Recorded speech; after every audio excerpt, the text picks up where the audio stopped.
would like to begin by acknowledging the traditional custodians of the land on which I live and work, the Gundungurra land and people. I pay my respects to their elders, past, present, and emerging, and extend that respect to all Aboriginal and Torres Strait Islander people. I also want to acknowledge the traditional custodians of the lands on which you, our listeners, are joining us from today. I recognise the deep connection that First Nations people have to this land, their enduring culture, and their commitment to the preservation and care for their country. This land was never ceded, and it always was and always will be Aboriginal land. Hey there, and welcome to Beyond the Surface, the podcast where we explore the stories of people who have survived religious trauma, left high control or cult communities, and are deconstructing their faith. I'm your host, Sam, and each week I'll talk with individuals who have taken the brave step to start shifting their beliefs that might have once controlled and defined their lives. Join us as we dig into their experiences, the challenges they've faced, and the insights they've gained. Whether you're on a similar journey or you're just curious about these powerful stories, you're in the right place. This is Beyond the Surface. Welcome, Amanda. Thanks for joining me. Yeah, I'm excited to be here. I am excited about this episode because something that I really wanted out of this podcast was to normalize the diversity of experiences within like religious trauma and deconstruction. And I really wanted to normalize for people that deconstruction did not have to mean deconversion. And that's what I think of when I think of you, is Yeah, your content. that's where I fit. Yes, you fall into that category. And I love that because I think, there is a lot of content out about deconstruction that's really wonderful. But I just really wanted, I guess, to normalize a really diverse range of responses to different things. Um, I'm sure we will get more into that, but let's first start with you. Where does your story start? Oh man, I don't know, 7 generations ago. I Yep. I grew up in a very Christian rooted family that Okay. I don't think it's seven, I think it's six that my siblings and I were the sixth generation to go to the church that I grew up in. So Wow. a long history of Christianity in the same region of the United States. Oh my goodness. And Yeah. is that Michigan where you are now or yeah? Yes, yep, in Okay. kind of central rural Michigan. Okay. Um, and I would say faith made sense to me as a kid. My right, like my family was pretty active in our church. It made sense. I really love a structure of how to live your life, and this was Mhm. great. The And along rules? the way, yeah, I'm like, oh, Yeah. tell me what to do. What's the right thing to do? Great, I will do it. I was Yeah. on board. Okay. Um, right. And there were these sprinklings now that I look back of questions of how things are done, questions between even different churches in the same town. I had friends that would go to different churches and would say different things that we didn't do or didn't think or believe. So I knew that there were some differences. Mm. But I think it was okay to hold that when you're still within the structure of your family of like, oh, everybody that I'm immediately around is kind of doing the same thing. Yeah. Yeah. And so it sounds almost like the Christian childhood that we talk about was actually a really safe place for you.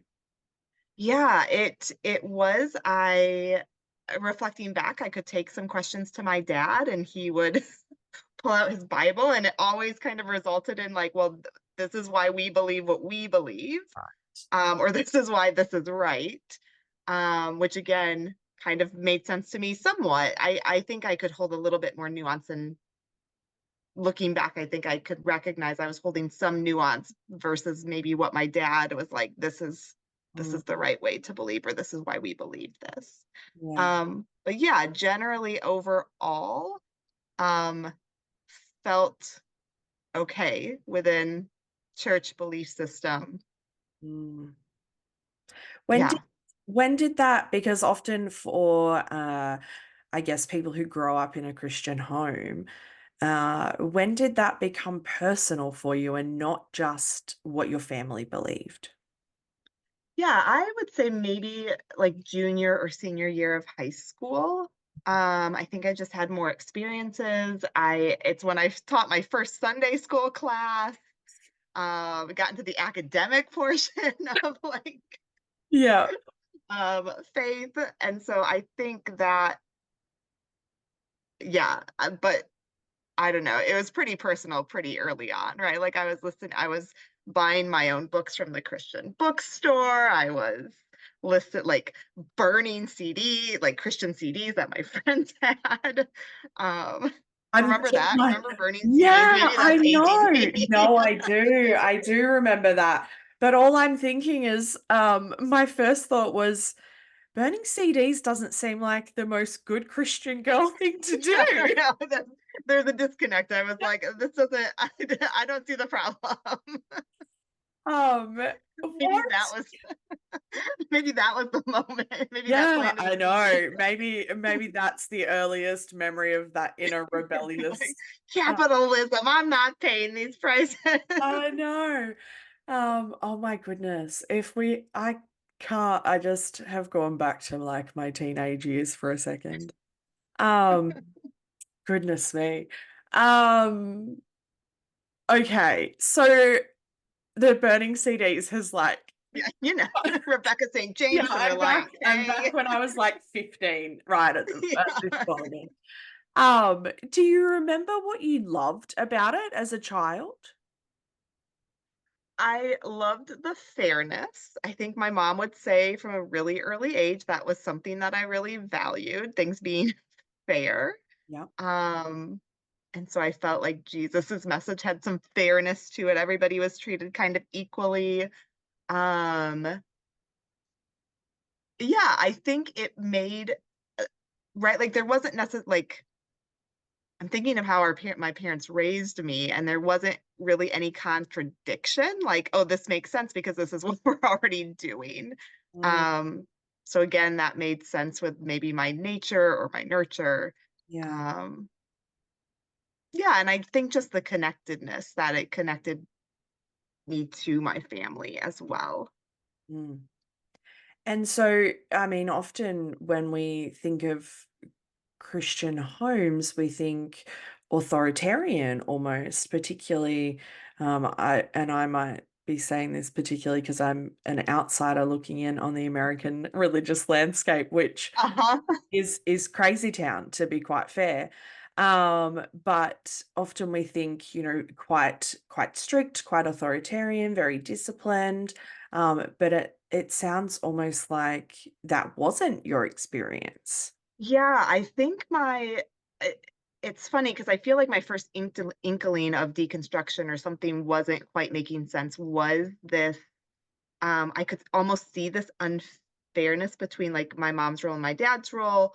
And again, I'm all about fair. Like my dad could come home and my mom was just kind of working the whole day, Yeah. even though she had a job too. But I don't remember anything about I don't remember anything from the pulpit about complementarianism. I think it must have just been like the zeitgeist where Mm, I don't know. I don't know, where I somehow knew that there were roles that people expected, but I did not like that. And I was like, I could not be in a marriage like this. And so I think I was an yeah. egalitarian from a very young age. Yeah. Um, and then yeah, there were other things. So like that is kind of the and I asked my parents about this a couple of years ago of like, how did you guys decide this? And it wasn't where I thought maybe it was this conscious thing or this assumed roles. For them, it just seemed like, oh, this is kind of what they fell into, or maybe like the assumptions of the time period they grew up in. But my dad also, like we played Dungeons and Dragons growing up. We read Harry Potter, right? So there was also this, Right. I think, freedom or sense of us being able to tell what was reality and what wasn't, or what was Yeah. spiritual warfare and what wasn't. Mm. Um, Yeah, yeah. because I would think would be relatively rare. I mean, even the my former church would not have endorsed Harry Potter, that's for And sure. I don't think my church did. I remember Yeah. a member of the church I grew up in one time, like bringing in a Pokemon card and being like, see, they're talking about evolution. And even in my little kid mind, I was like, I don't think that means what you think. Like that is a cartoon. That seems like a big gap between, like, trying to Right. connect two things that are really not connected right now. And I want to preface what the term that I'm about to use is very different in Australia, but it almost sounds like you like quite liberal Christians almost. Like, It may be compared, but yeah, like still grew up in a pretty staunchly okay, Republican or like, yeah, right. politically conservative Okay. home. Um, but yeah, and my church wasn't a part of a denomination, so I wonder if we missed out a little bit from like this bigger cultural conversation. Mm, Um, so we I guess maybe had a little bit more liberalism in mm, some areas, but then not in others. okay. Yeah. Um, and so what were your teenage years like? Were you the all-in Christian who was, evangelizing, teaching Sunday school, doing all of the ministries? Um, no, we didn't actually have a lot of opportunities like that. And I was a pretty shy kid, so the idea of evangelizing was uh not to for me. Did not did not jive with my personality. And I didn't feel um too much conviction about that either. Yeah. Right. I had my group of Christian friends in high school and we were pretty straight laced and that that was it. Hey. It's so interesting because often you do find those things like the savior complex and needing to sort of save everybody and that real always have an answer for your faith sort of mentality that gets instilled. Um, but it's almost like you're in a little bubble. Yeah, or Yeah. it's like I think I was more concerned about my personal faith than maybe the faith of Yeah. others. Yeah, I mean, Um, that's probably not the wrong answer, I would think. right. I think if people were probably more concerned about their own faith than the faith of others, then maybe we might not be having this conversation. But Yeah, lived a um, quiet, shy, introspective yes, existence in high school. absolutely. And so how did your faith interact with your relationships sort of in high school and leading out of that environment? Um, yeah, it interacted pretty smoothly. I would say the people that I was closest to kind of held the same worldview, way of seeing things. I ended up going to a Christian university after high school. Um, One, because I was like, oh, this is smaller. This fits my vibe. But I think also because my faith was important to me. And I think being in an environment where other like I did like having that bubble and I was like, where can I go to have more of that?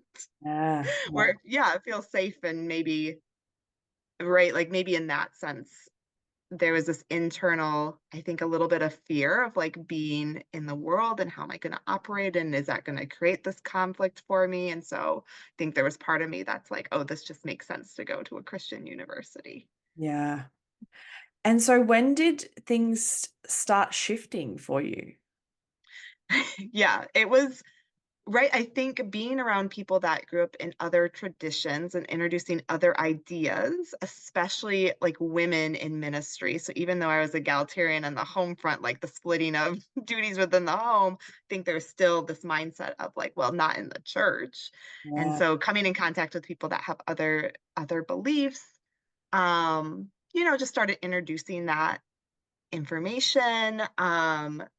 We had my college had what was called a lifestyle statement, which was basically like a kind of a code of conduct and had right like pretty heteronormative um, traditional Christian teachings around that. And so the year after I graduated, there was a queer straight alliance group that came to kind of challenge that. right. And I remember wanting to show up and wanting to hear and listen and like coming back as an alumni. And that was pretty impactful because I think that was probably the first time that I was aware Yeah. that I was interacting with queer Christians. And so I think just having these experiences start to plant those seeds of like, wait a minute. But it Mm, wasn't really until I, in my mid 20s, had decided I was going to apply for some long-term missions opportunities and I needed a sending church. And I had been going to a mega church here in the city that I live in now, where nobody really knew me. And so it didn't make sense to be like, hey, can you be my sending church? And so I ended up going back to the church that I grew up in. But throughout that process, it became evident that there were some theological differences right. between the missions organization and the church that I grew up in, to the point where the church I grew up in basically couldn't send me. They didn't feel comfortable sending me with this. And Yeah. I was like, hold the phone. Like Uh, we're all Christians. What is going on? Which sent me into this 2-month spiral of like, well, there has to be one right way, like, well, to give me my structure, and I'm gonna yeah. follow that. And so I went into this theological spiral of, well, what's the one right way to believe? And that's what I'm gonna believe. And then that just exploded my mind of like, oh, there's basically like 4 different ways to believe about everything. And so Uh, for someone who couldn't really handle the gray at the time, it was just this explosion of my faith, yeah. I mean, what a way to pop the or bubble, implosion, right? I should say, of like, what? Yeah. Calvinism, Arminianism? There's different ways to think about baptism. When are we saved? What does this even mean? Yeah. Oh my goodness. I mean, even just like starting at the beginning with like all of the different ideas and teachings and doctrines around creation, like before you even get any further than like that Yeah. single first story, would, yeah, what a way to pop that bubble that you were Yes. And I think it was in. the first time that I had, right? Like I knew there were different ways to think about things, but I didn't realize that it was all encompassing, that there are certain, right? Like that could have a completely different take on this. And so it just kind of destroyed my identity. Yeah. And I somewhat get that in terms that like I also at times, I guess in the way that I do life, I like structure and I like there to be like boundaries and I joke there's a bit of a running joke where people say just go with the flow and I'm like I'll go with the flow, but what time does the flow start and finish? Right. And what are we doing Yes. while we're flowing? Like, Yes. so, what did that feel like to have that Oh, very safe bubble explode in an instant? yeah. Well, it felt like anxiety and depression. Yeah. It felt like everything that I thought was true may not be Mm, true. So there, right? Like I'm sure that feeling, I was gonna say betrayal, but it wasn't necessarily centered around a person. Like I didn't feel like someone misled me. I felt like the whole mm, system was lying to me. yeah, Um, yeah, so there was like a period of time where I was crying almost every day because of the anxiety of like, well, if this isn't true, then what does that yeah, mean? yeah. Um, And was the anxiety around what does that mean for the future? What does that mean for the life that I've already lived? Or both? it wasn't so much about the life I had already lived. I didn't necessarily feel regret. It was more the sense of like, well, how do I move forward if I don't have this worldview that is intact anymore? Like it was almost like, how do I even be human if Yeah. I don't know what to believe, what I'm basing this off of? Mm, Um, and so I wallowed in that for about 2 months until the point where I'm like, I can't be crying every day. Like, I'm just like, I don't know what's true, but I'm going to, like, if anything's true, it's that God has grace and I'm just going to live in that. And so I kind of turned that part of my brain and emotions off for a couple months. Um, until it spilled over again. And then I was like, oh, I got to do something about this. I'm thinking 2 months. That's pretty good. I feel like that's a pretty good amount of time. Like that's quite Well, impressive, 2 months of to be crying, fair. maybe 3 months of turning it off. And then I was like, this is a perfect time to probably start dating someone and that'll go great. And Okay. it didn't. And then when that ended, it was just like, oh man, here's an explosion of everything. Yeah. What is life? What was your relationship with God like during that 2 months? How did it impact that? I think it was the first time in my I kind of just went really hard into that idea of like, okay, God is like, I've been actively keeping my faith alive up until this part, and now I'm going to give that to God if God even exists, because I cannot actively do this anymore. Like he's gonna have to Yeah. like hold that for me, Mm, and I am just gonna go and be and do some like go experience some things for a yeah. minute. Yeah. Goodness. And even, I feel like even that takes an element of like there's fear in that because it's like, I'm giving something that has been Yeah, so like precious, so intimate up until now into at the point probably feeling like into the unknown, like that song out of yeah. Frozen. It was basically like I didn't have any more energy to care, and if God was real, Yeah. then he had to care for a little bit, and I was just gonna be like, okay, I'm gonna trust you saying who you say you are, and I'm gonna Yeah. go have a drink. I love that. Okay, so in this point, you are still just you. There is no partner, there is no spouse. It is Right. just Yes. you. Okay. So how did all of that impact you? You just sort of said, I'm gonna go and start dating. What was that Yeah. like? Well, the other thing I would say this is where so I grew up in purity culture, and I would say purity culture got me pretty good. Yeah. So I was under the impression like I'm gonna date one person and that's gonna be it. I'm gonna do it right, bada bing, moving Yeah. forward. Okay, I found the person. This is it. And then that lasted for like 2 months, and then it ended. And then I was like, purity culture isn't real either. Yeah. Now Yeah. what do I do? So um yeah, right. Like I think there are these stories happening in the background that I wasn't even aware were impacting me. And then coupled with this faith that was deteriorating after that relationship ended, um, yeah, it was pretty much depression. Like it was my first episode of like major depression. Right. Okay. Mhm. And so, I mean, I would imagine that you would not have used the language of purity culture back then. No, I don't think so. Yeah. Um, So what were some of the thoughts that were going through your head at that time? Because obviously now we know that it's purity culture and that's what that's sort of cemented in. But what was it for yeah, you at the time? I think there was just a lot of self blame. I don't think I had enough periphery or nuance to realize why this relationship wouldn't have continued further than it did. Yeah. But at the time, it felt like um, like it was something that I had done. There's some deficiency, some shame, some way that I was not Yeah. good enough, or that I had acted in ways that resulted in this. So it was a real huge personalization. Like there's no other factor for this ending other than I something was felt. wrong. Yeah. Yes. Yeah. Okay. Um, yeah.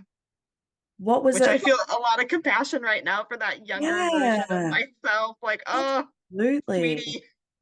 Gosh, I mean it is, I mean that's just one of one of the vast many things that is wrong with purity culture. But Yeah. that's just Yeah. like the tip of the iceberg. But um I mean just that burden of responsibility almost that of course it had to be you.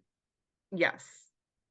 Because Like isn't this the way that it's supposed to turn out? Aren't you yeah, supposed to have find this one person and that be it? yeah. Um, yeah. And so then I think that was the point where I'm like, is God even real? Does Yeah. any of this even matter? And that, yeah, put me into a pretty existential crisis. Yeah. What was that crisis like, sort of going through it and coming out the other side of it? Yeah, it was pretty dark. I remember being pretty flat, having to go to work, Mm, friends noticing, and then kind of got to a point where I was like, I don't think I can stop being a Christian because that's been my entire life, like the foundation that I've grown up and seen the world is. So if I'm going to stay in this, I need to figure out how to make this work. yeah. Um, and that's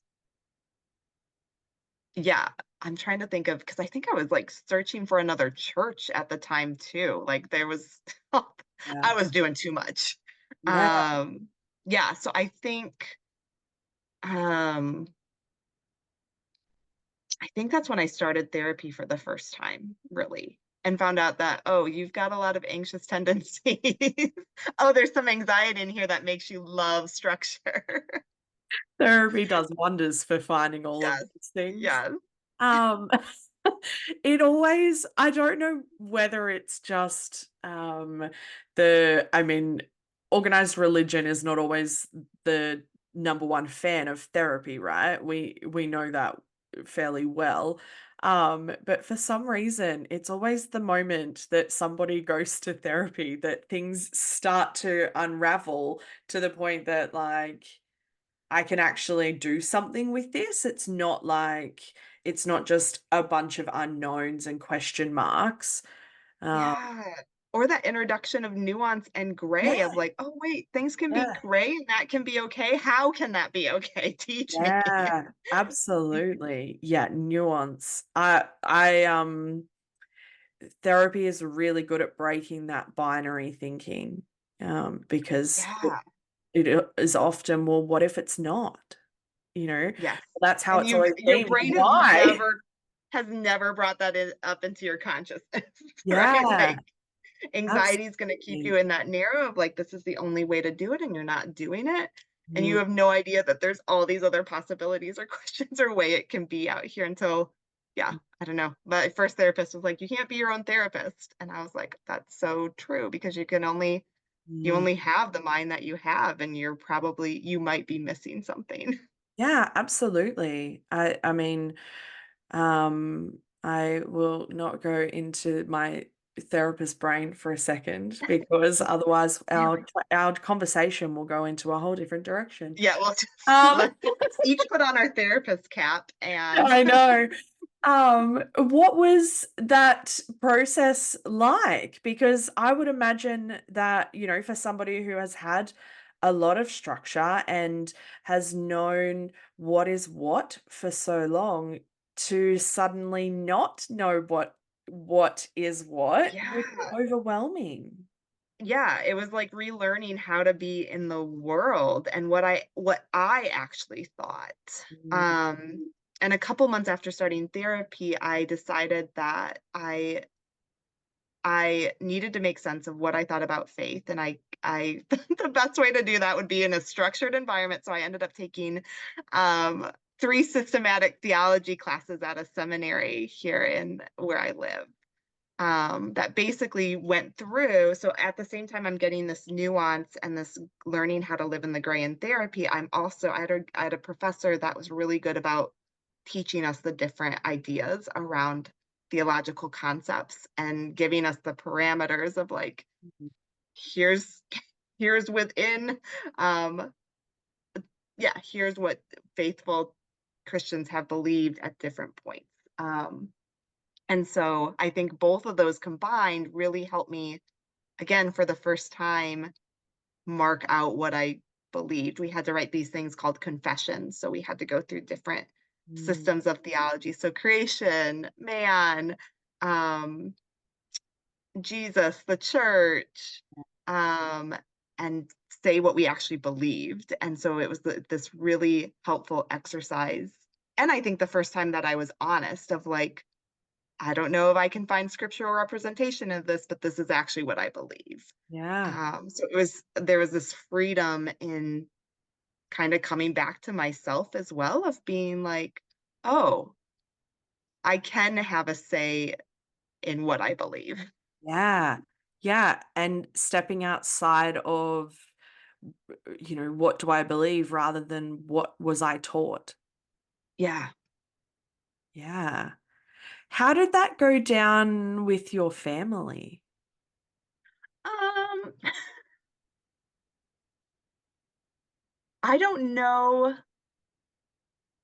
My siblings know more about my story than my parents do.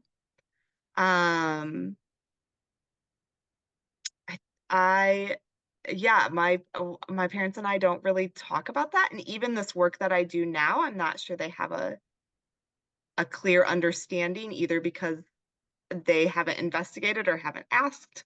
Mm, Um, I think there's a little bit of a like don't ask, don't tell in our family. Like, oh, is everyone going to church? Good, everyone's in good shape. So, right. um, yes, but it was helpful talking to my siblings. And I've always been, I don't know if it's the therapist part in me, the second born part in me. I've always been the one to kind of be more vulnerable and rock the boat. And so I was fine talking to my siblings, and they've each had their own kind of experience within deconstruction, reconstruction. Yeah. And so they know my story a little bit. Yeah. Um, what was it like starting to, I mean, what you described was very much, I guess, creating your own core belief statement almost Yeah. about Christianity.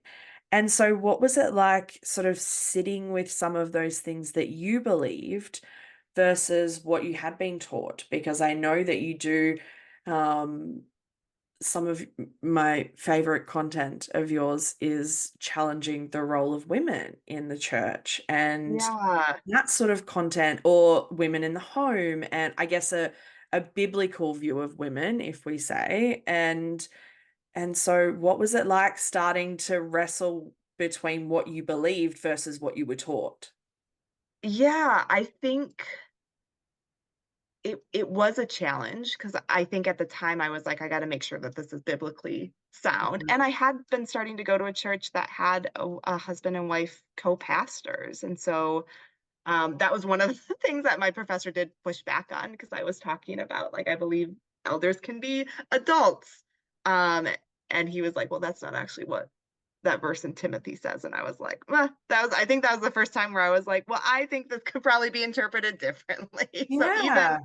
I don't know, I think it was that what, once I got taught that there was gray, it kind of gave me this boldness to be like, I think there can be nuance or different ways to think about this. And I don't even have to take my professor's interpretation of this. Yeah. So I And think there was this spicy part that came forward and was like, this is what I believe. yeah, exactly. And I feel like when somebody gets introduced to the gray, it's like, we love the gray. The gray is great. Black and white is hard once you realize that there's so much gray. But I think I love I mean, for anybody who knows Harry Potter, I'm a born Slytherin. So I love the feisty parts of people who go, well, you know what, you can believe that and that's okay. And Yeah. that's not what I believe. Yes. And Uh, then connecting to other people of like, oh, there is a really robust, people yeah, have already done the robust work of like egalitarianism. yeah. Um, or I remember as my theology started to change around um queerness, right? Like Mm, queer Christians and how that fits into the church and theology. And I remember, right, like those early moments of the tension of like, is this okay to think? Is this okay to to be there? Um, yeah. So this growing and changing, I think it starts with experiences. You get introduced to an idea that you hadn't thought of before, or the yeah. possibility, or maybe this already innate knowing of, oh, I'm just allowing this knowing to be more revealed. Yeah. Was there a moment for you where things started to feel more settled in terms of what you believed? Or is it still a little like controlled chaos? Yeah, I feel like I'm trying to think. I'm like, was it settled before the 2016 election? Oh gosh. Maybe. Was But then it wasn't. I can't, yeah, I've always said after I had that, my big deconstruction, I think doubt is always going to be a part of my faith. Like, I don't think I'm ever going to go back to this simplicity of believing. That's not, my brain is not wired like that anymore. yeah. Nor is, I don't think faith is simple. No. Um, so I think I've just been able to tolerate the doubt Yeah. more. Yeah. Hmm. Yeah, even now, right? Like, I think there are still things that I'm growing and being challenged on and thinking about. And I keep going. I talk to my clients all the time about having anchor points. So, right, like God's faithfulness with this anchor point um during my big deconstruction. And that continues to be an anchor point for me when I feel like, have I gone too far? I was Yeah. like, well, no, I think God is for me. He Mm, has faithfulness. I'm not going to get everything right 100%. That's a freeing statement. yeah. Yeah. Now, I am going to jump on the 2016 election comment Oh, and go yeah. Gonna and happen again. go We're gonna oh my gosh, even us in here, gearing up I was for. terrified in 2016. I was like, oh my gosh, this is a disaster for the universe. Um, but I'm going to use that as like inspiration because often I will ask this question of people who still have some level of Christian faith, which Mhm. is how do you personally reconcile the good God that you believe in with the harm that happens under the banner of Christianity? Yeah. I don't know if you can reconcile it, Yeah. right? Like, I think, and it's funny because a lot of the faith that I was given, that I still think is core to me, was given by people who acted in ways that really surprised me during election cycles. Right. Okay. So here are the people that have given me my faith, that have shaped it toward Mm, care for the poor and care for creation, and yet are acting in sometimes opposite ways of, I feel like, what they told me. yeah. Um, I it feels really parallel to like mental health as well, right? So like there, I think when people are operating in this way that seems really toxic, I Yeah. also think that there is some, it is coming from this part that has not, it's coming from a place of fear or control or power. This part is trying to do something um, that hasn't necessarily been like looked at or loved or cared for. Mm. Um, That is a very and compassionate granted, way of I, looking at it. I know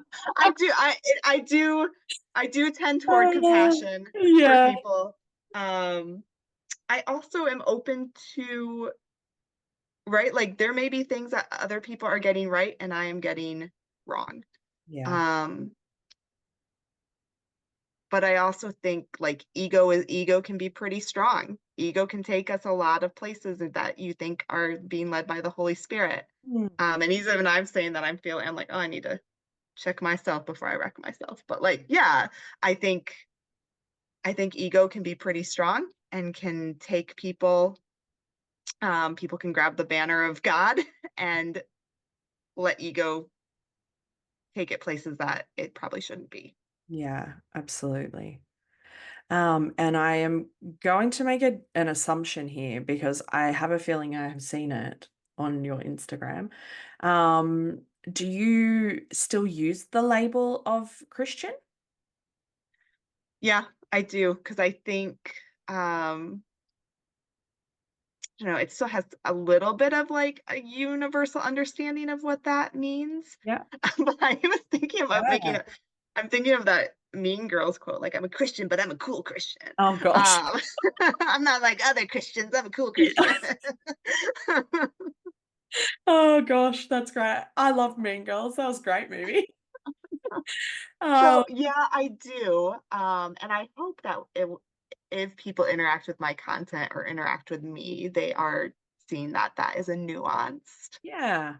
passionate version of Mm, Christianity. yeah. And I mean, the reason that I asked is because I guess even people that I personally know who have deconstructed who might still hold, I guess, what I would deem a Christian faith don't necessarily use the word because it is quite a Yeah. loaded term, I guess, and Yeah. um it comes with a lot. It's like it's got a lot of baggage with that. Yeah. Right? Yes.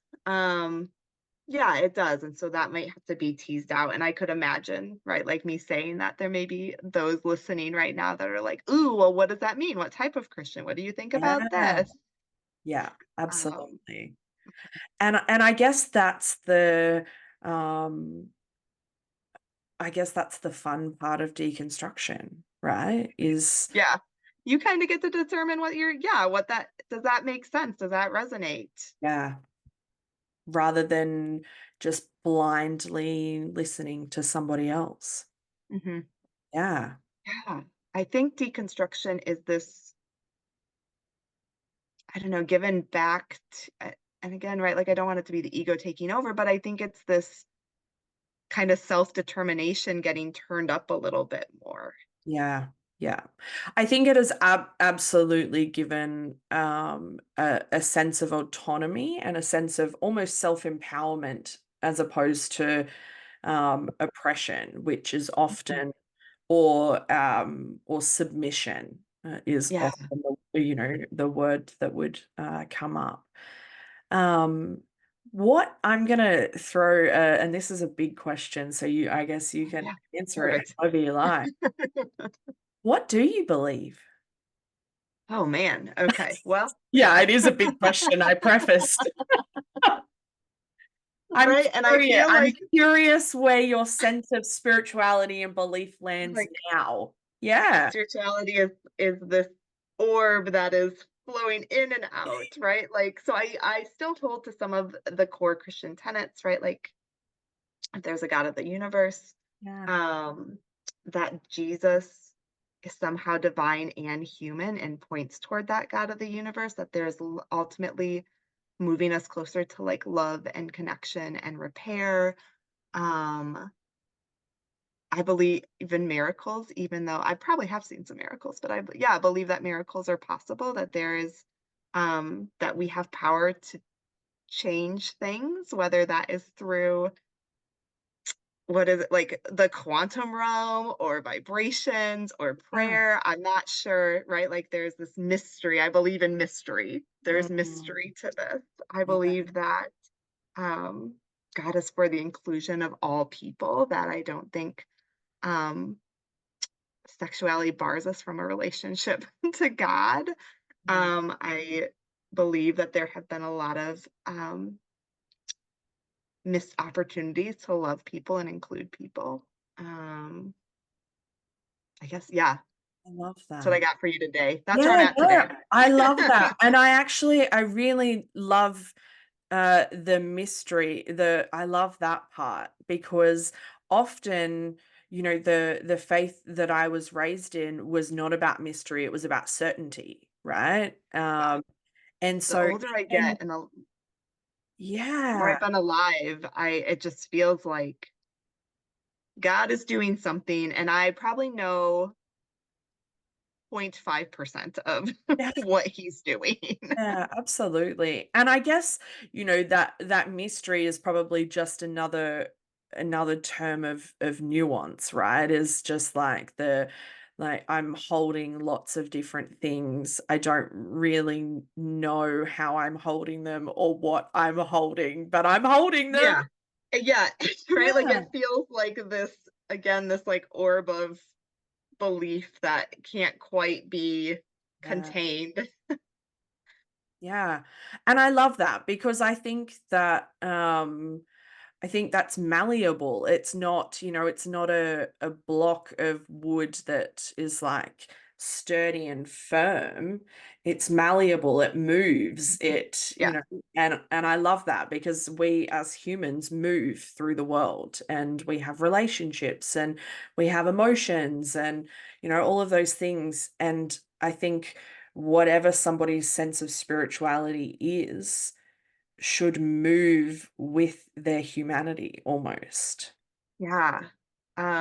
Meredith Ann Miller, who wrote a book called Woven, Mm. talks about the analogy of like a spider web, that Yeah. if a point of a spider web is cut off, there's enough other anchor points that you can Mm. like rebuild or figure that out, right? So versus this block of wood or this stool, of like a leg gets blown out or all the legs get blown out, it can't withstand. Where having some flexible structure to your spirituality is probably going to be of a benefit, Oh, that's a so that great you don't go into your analogy.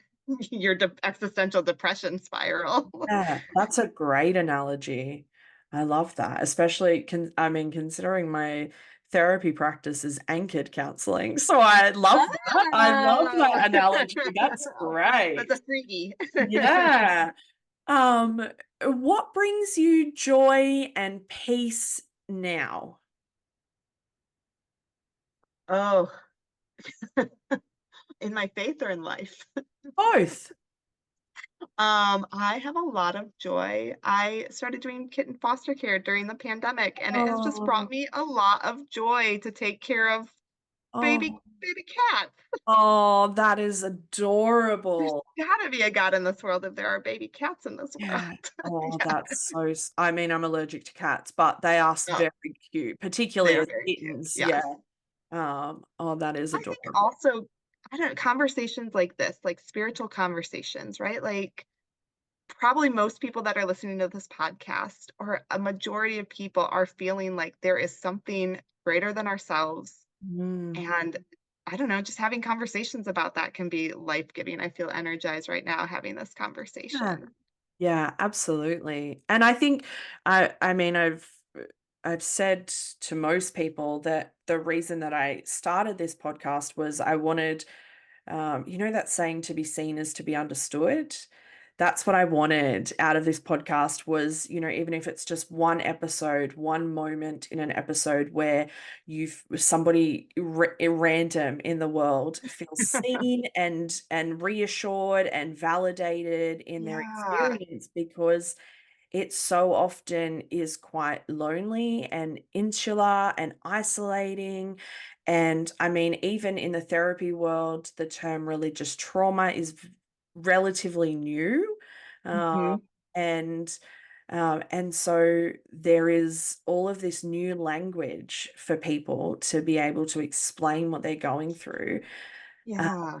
but one of the best things for me was to hear it from the people who were going through it, right? Because Mhm. they know, Yes. like, Yeah.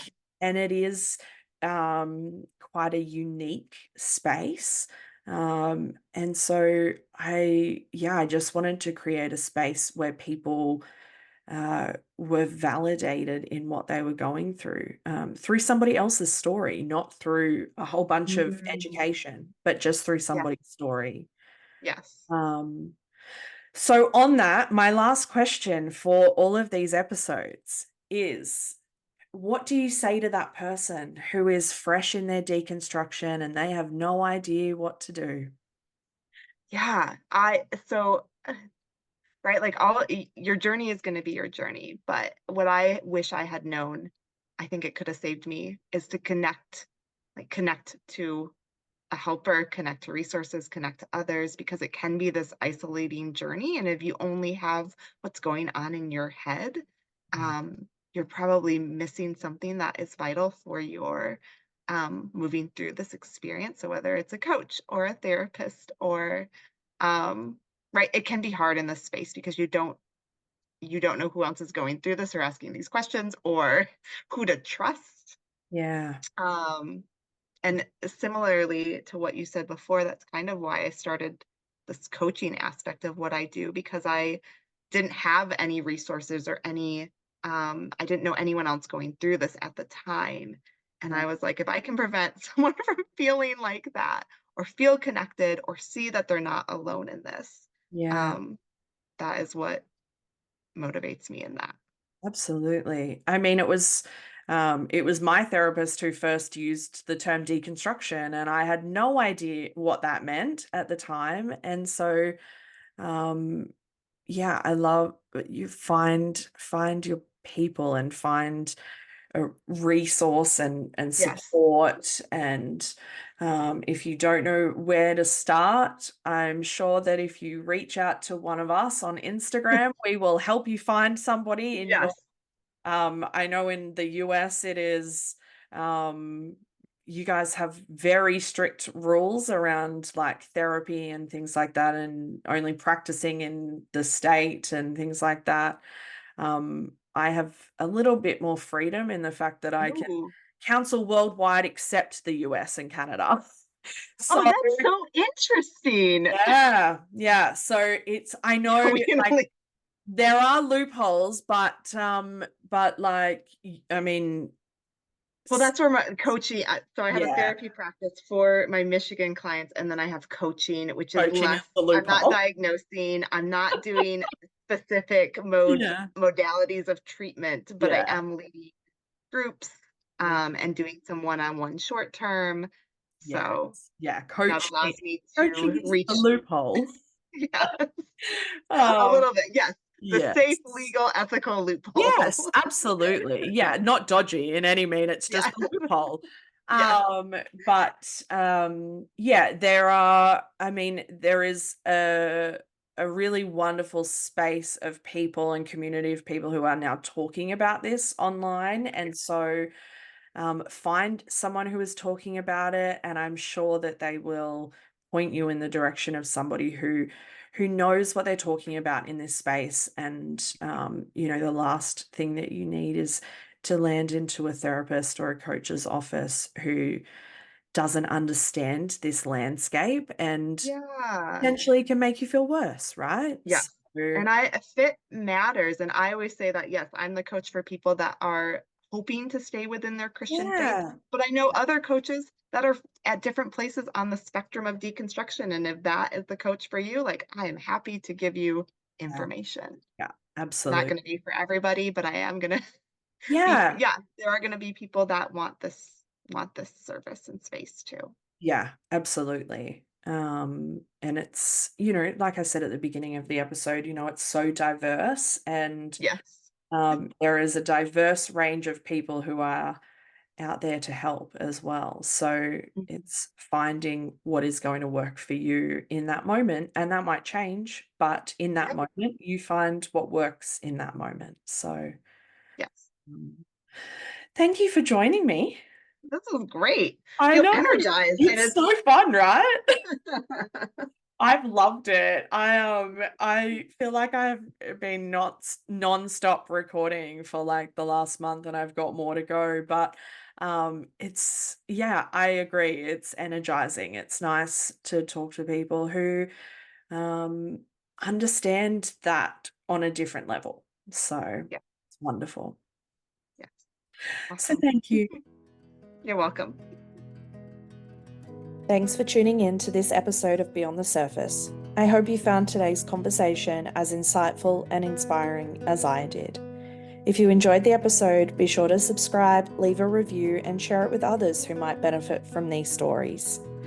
Stay connected with us on social media for updates and more content. I love connecting with all of you.